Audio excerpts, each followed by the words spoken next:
तो बच्चों, अब हम सुनेंगे 6 बिंदियाँ लुई ब्रेल की कहानी, जिसे लिखा है जेन बायरेंट ने, जिसके चित्र बनाए हैं बोरिस कुलिकोव ने और जिसे हिंदी में ट्रांसलेट किया है विदूषक ने।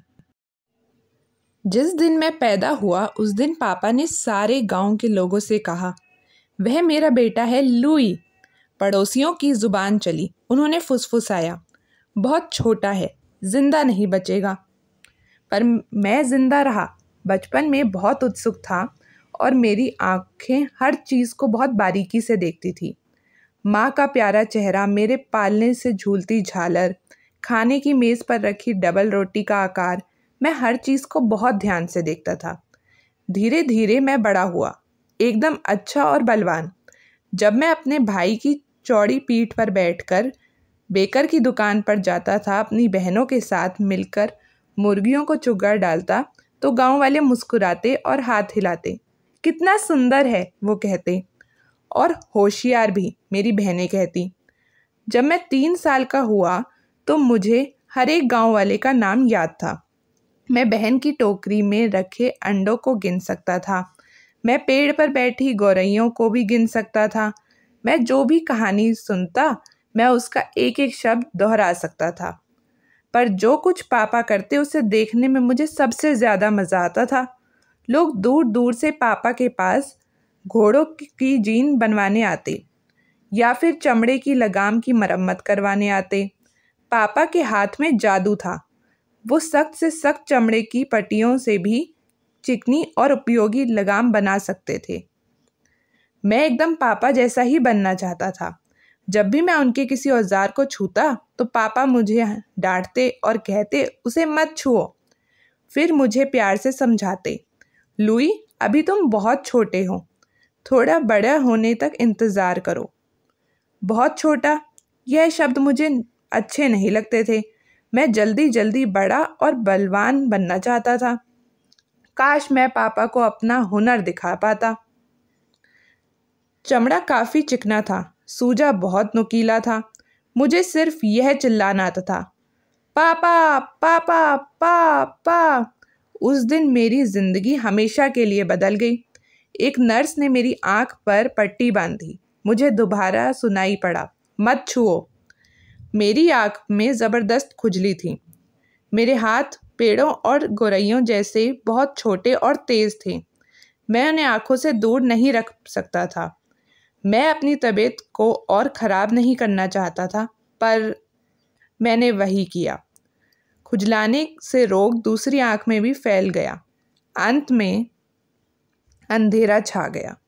मैं कुछ भी नहीं देख सकता था, न पेड़, न गौरैया, न चेहरा, न झालर और ना ही डबल रोटी। 5 साल की उम्र में मैं पूरी तरह अंधा था। गांव वाले फुसफुसाने लगे, बेचारा लुई ब्रेल, कितना होशियार बालक था, अब इसका क्या होगा। मेरी दुनिया अब काली, स्याह और खतरों से भरी थी। घर में धीरे धीरे चलने के बावजूद मैं फिर भी कुर्सियों, दीवारों और दरवाज़ों से टकराता था। मेरा शरीर दर्द करता था। कहाँ है सूरज? मैंने रोते रोते पूछा। उसके बाद मैंने सूरज कभी नहीं देखा। फिर मैं खिड़की के पास बैठता। जो कुछ मैं देख नहीं पाता था, मैं उन आवाज़ों को सुनता। ठोक ठोक, किश किश, वो आवाज़ें पापा की वर्कशॉप से आ रही थी। झर झर, फर फर, वो आवाज़ें शहर जा रही महिलाओं की लंबी स्कर्ट से आ रही थी। क्लॉम्प क्लॉम्प क्लॉम्प क्लॉम्प, वो आवाज़ें सड़क पर लेफ्ट राइट कर रहे फौजियों के जूतों की थी। पुर पुर पुर पुर, वो आवाज़ पड़ोसी के नाराज़ कुत्ते की थी। वो चेन से कसकर बंधा अकेला अंधेरे में पड़ा था। उसे कैसा लग रहा होगा, उसका मुझे अच्छा अनुमान था। परिवार से जो बन पाता वो उन्होंने मेरे लिए किया। पापा ने मेरे लिए लकड़ी की छड़ी बनाई। हर दिन मैं छड़ी उपयोग करता, उसे ज़मीन पर थपथपाते हुए कुछ आगे बढ़ता। मैं घर से बाग के बीच की दूरी को कदमों में गिनता। इसी तरह कदम गिनकर मैं अंगूर के बाग, मुर्गियों के दबड़े, डबल रोटी की दुकान, आटा चक्की और पापा की वर्कशॉप की दूरी पता करता। भाई ने मुझे सीटी बजाना सिखाया। वी वी वी वी। फिर वो गूंजती आवाज़ मुझे अपने रास्ते में पड़ी चीज़ों की चेतावनी देती। बहन ने मेरे लिए पुआल के अक्षर बनाए। पापा ने चमड़े की पट्टियों से अक्षर बनाए।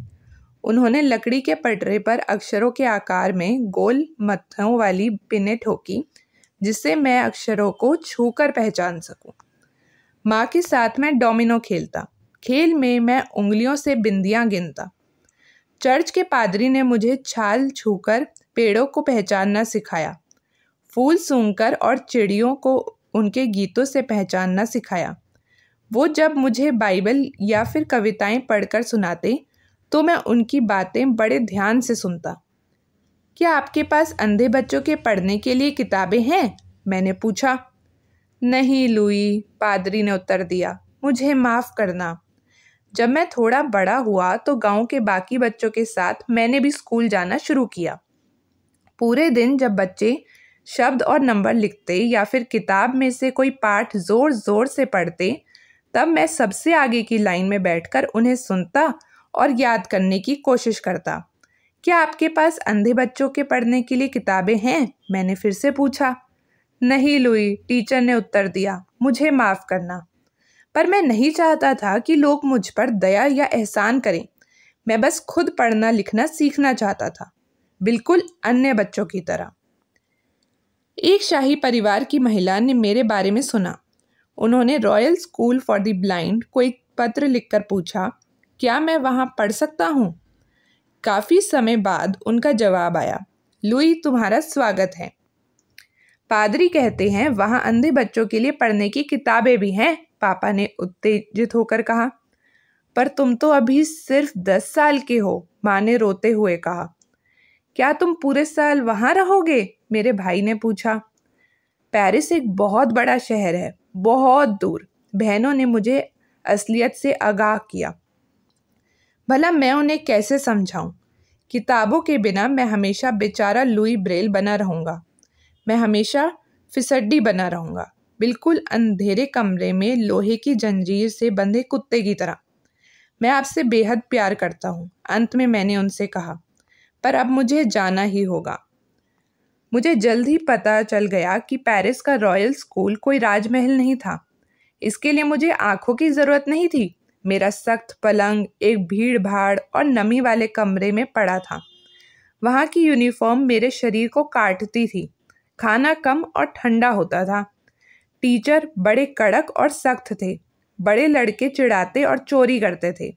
वहाँ मुझे घर की बेहद याद सताती थी। फिर भी मैं वहाँ टिका रहा।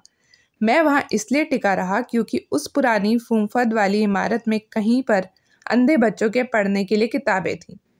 सबसे अच्छे छात्रों को ही उन किताबों का पढ़ने की इजाज़त मिलती है, मेरे दोस्त गैब्रियल ने मुझे बताया। तब मैं एक अच्छा छात्र बनने की कोशिश करूँगा, मैंने जवाब दिया। ब्लाइंड स्कूल की पढ़ाई बिल्कुल मेरे गांव के स्कूल जैसी ही थी। हम चुपचाप बैठ बस सुनते रहते थे। हम चीज़ें रटते और उन्हें दोहराते थे। संगीत की क्लास के बाद हम वर्कशॉप में जाकर चप्पलें बनाना सीखते थे। पियानो के बटन दबाते समय या फिर कपड़े की पट्टियाँ काटते वक्त मैं हमेशा किताबें पढ़ना और लिखने के सपने देखता रहता था। वहाँ मैंने दिल लगाकर काम किया और जमकर पढ़ाई की। अंत में वो दिन आया जिसका मुझे कब से इंतज़ार था। एक गाइड मुझे लाइब्रेरी में ले गया। यहाँ बैठा उसने ऑर्डर दिया। फिर पन्ने पलटने, रगड़ने और घुरघुराने की आवाज़ें आई। फिर कुछ गिरने की आवाज़ आई। देखो, यह रहा, उसने कहा। इन उभरे हुए अक्षरों पर अपनी उंगली चलाओ। पन्ने को पूरा करने में मुझे काफ़ी समय लगा। मैंने हर एक उभरे अक्षर की रूपरेखा पर अपनी उंगली फेरी, बिल्कुल वैसे ही जैसे मैंने घर पर पुआल और चमड़े के अक्षरों के साथ किया था। पर यह मोम के बने अक्षर बहुत बड़े आकार के थे। एक वाक्य से ही आधा पन्ना भर जाता था। फिर 1-2 वाक्यों के बाद मुझे पन्ना पलटना पड़ा। आगे 2 और पन्ने थे और फिर किताब खत्म हो गई। क्या बस यही है? मैंने पूछा। हाँ, और हैं, गाइड ने जवाब दिया, पर वे सब बिल्कुल इसके जैसी ही हैं। वहाँ हर एक शब्द मेरी हथेली जितना बड़ा था। एक वाक्य आधा पन्ना खाता था। मैंने एक लंबी आह भरी, उस जैसी 100 किताबें पढ़कर भी मैं कुछ खास नहीं सीखूंगा। उस रात मैंने खाना नहीं खाया। मैं पलंग पर लेटा रहा।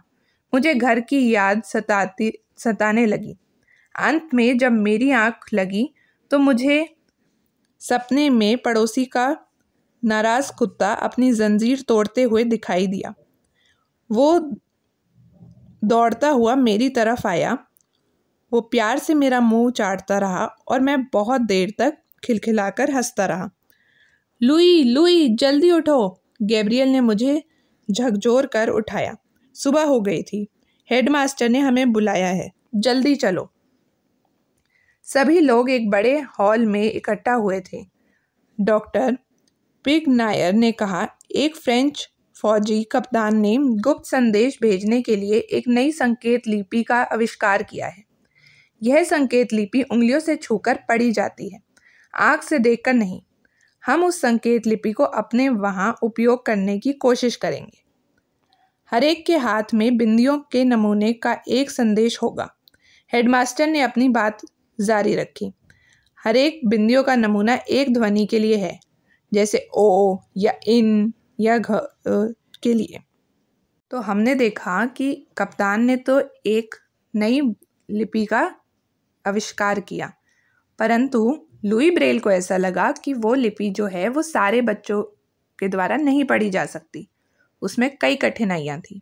तो रात को जब सब लोग सो जाते तो वे अपनी स्लेट पर झुककर कागज़ के पन्नों को पंच करता था।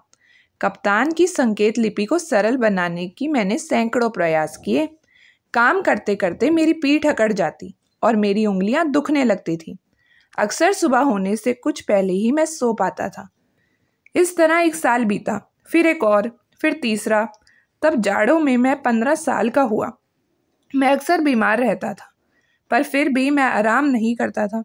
अंत में मेरी पद्धति के परीक्षण का दिन आया। मैंने हेडमास्टर साहब से उनकी निजी पुस्तकालय में से कोई भी पुस्तक लाने को कहा जिसे मैंने पहले कभी देखा नहीं था।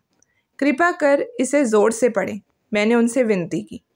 डॉक्टर पिगनायर ने पुस्तक को पढ़ना शुरू किया।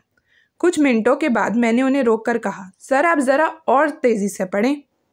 जैसे जैसे उन्होंने पढ़ा वैसे वैसे मैंने उन शब्दों को उतारा, हर एक शब्द को बिना गलती किए उतारा। मेरी नई संकेत लिपि केवल 6 बिंदियों का उपयोग करती थी। उसमें डोमिनो जैसे बस 2 बड़ी लाइनें थीं। हर एक बिंदी वर्णमाला के एक अक्षर के लिए थी। पूरा पाठ खत्म करने के बाद डॉक्टर पिगनायर ने कहा, समाप्त। उसके बाद मैंने अपने पन्नों को पलटा, फिर बिंदियों को उंगलियों से छू छू कर मैंने पूरे पाठ को सबके सामने पढ़कर सुनाया। लुई, तुमने तो कमाल कर दिया, हेडमास्टर साहब खुशी से चिल्लाए। तो इस तरह बच्चों लुई ब्रेल ने किया ब्रेल का आविष्कार, जिसका उपयोग आज तक नेत्रहीन बच्चे पढ़ने और लिखने के लिए करते हैं।